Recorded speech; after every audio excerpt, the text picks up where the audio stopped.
When the biscuit joiner came on the scene a couple decades ago, it pretty much revolutionized cabinet making. Now you could make joints in minutes.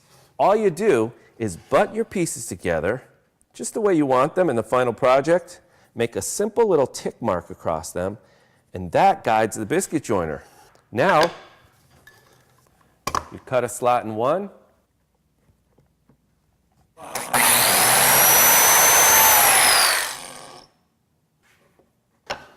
then you cut a slot in the other,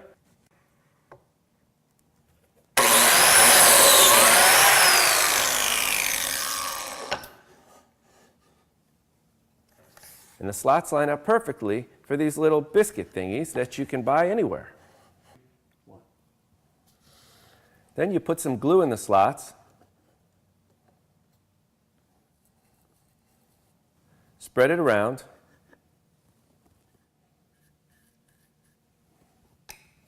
then you pop in the biscuit,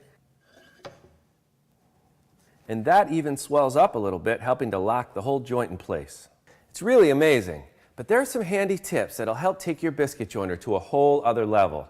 One of the keys is trying to reference off the base of the machine whenever possible. If you read the manual that came with your tool, it'll tell you that there's two ways to guide it: off the base, like we just did, or using its adjustable fence on top of the work, like this.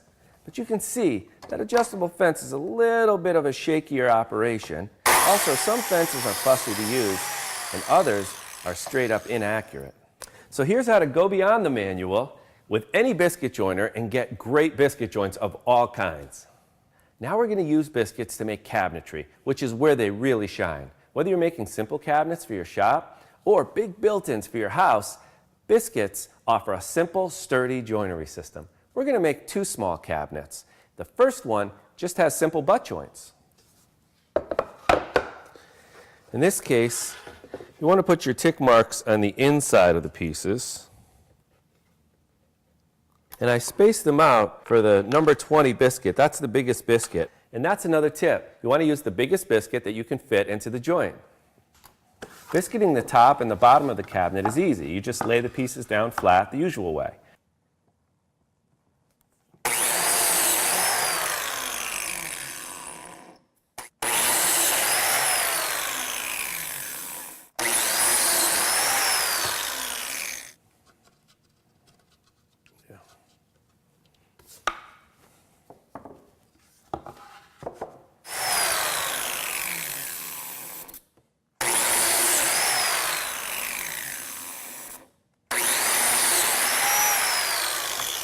But be sure it's the outside face you're laying down. That's your reference surface. That's where you want the joint to end up flush.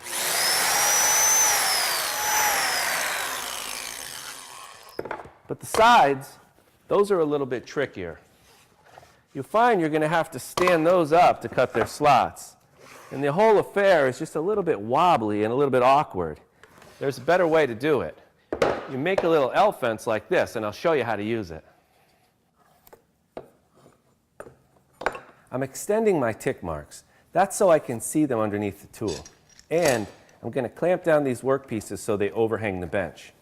But I can just hold the L block and the biscuit joiner in my hands. The key here is that we're still referencing off the base of the tool. So we know the slots are going to line up and the edge of the cabinet will end up flush. Check it out.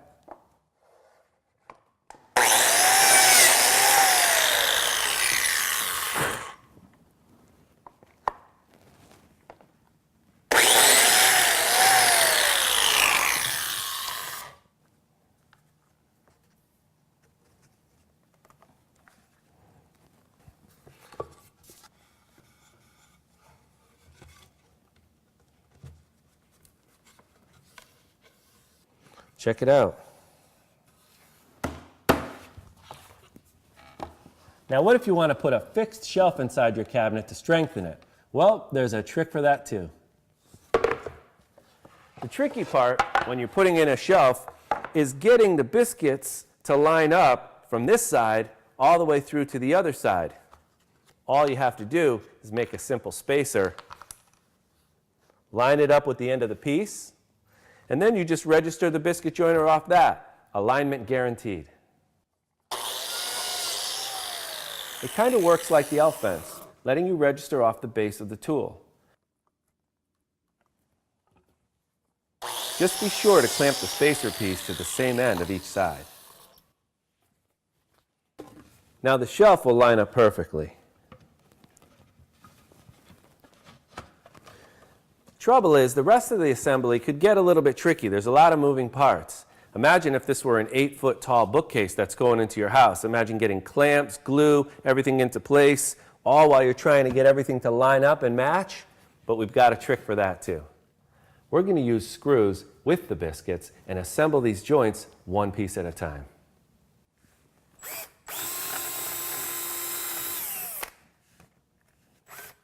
Drill clearance holes between the biscuit slots.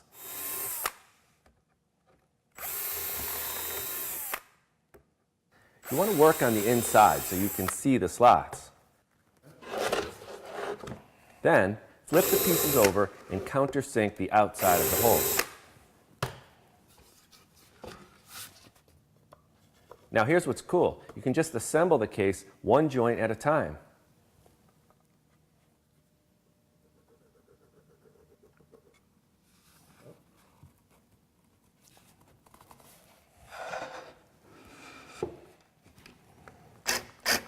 Drive these inside screws first to hold the parts together, but then pause to drill pilot holes for the outermost screws. The pieces you're screwing into are prone to splitting on their edges.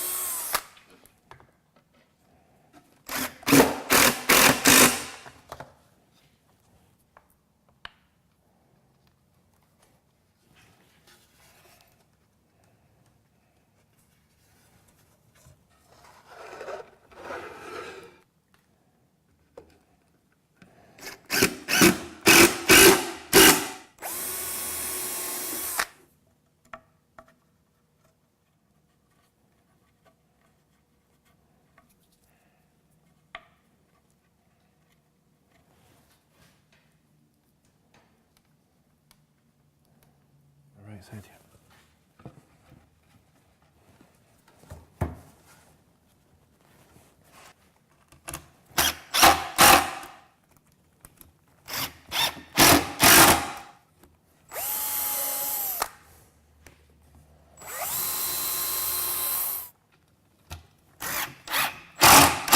But hold on, you're probably thinking, all the screws are showing, and that's true. But if you're building kitchen cabinets or big built-ins, the sides often don't show. And if these were shop cabinets, maybe you don't care. If you do care, there's an easy fix. Instead of countersinking the outside, you would actually counterbore the outside, which is just using a larger drill. Then you can pop in wood plugs on top of the screws, trim them flush, and have a nice, beautiful wood look on the outside.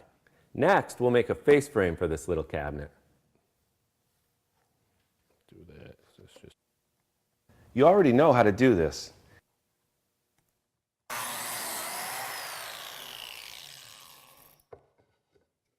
It's basically the first joint that I showed you way back at the beginning.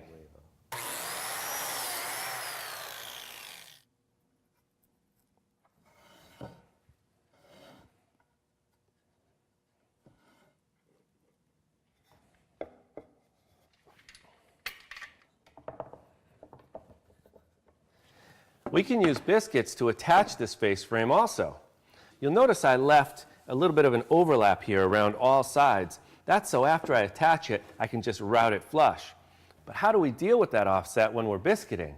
You could use the fence, and that's fine, but I don't really like to rely on the fence for reasons I stated earlier. So I'm going to show you another cool trick so we can continue to use the base as our reference. You only need a few biscuits to add some strength and to register the parts.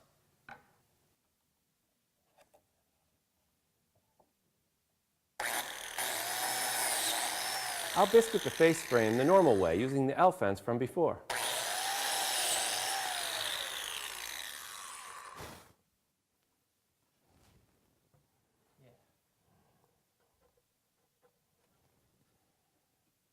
When it comes to the cabinet, we need to create that offset that we're looking for. The trick is shims. These are just thin pieces of plywood, the same exact thickness as the overhang all the way around. Now you can put shims like this under the tool or you can put them under the workpiece, whatever makes more sense. In this case, they're going to go under the workpiece.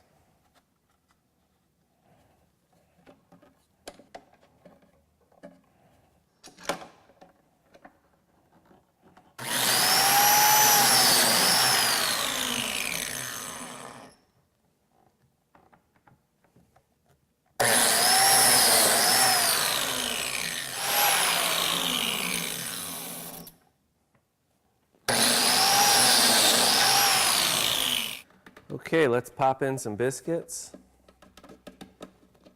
and see how it fits.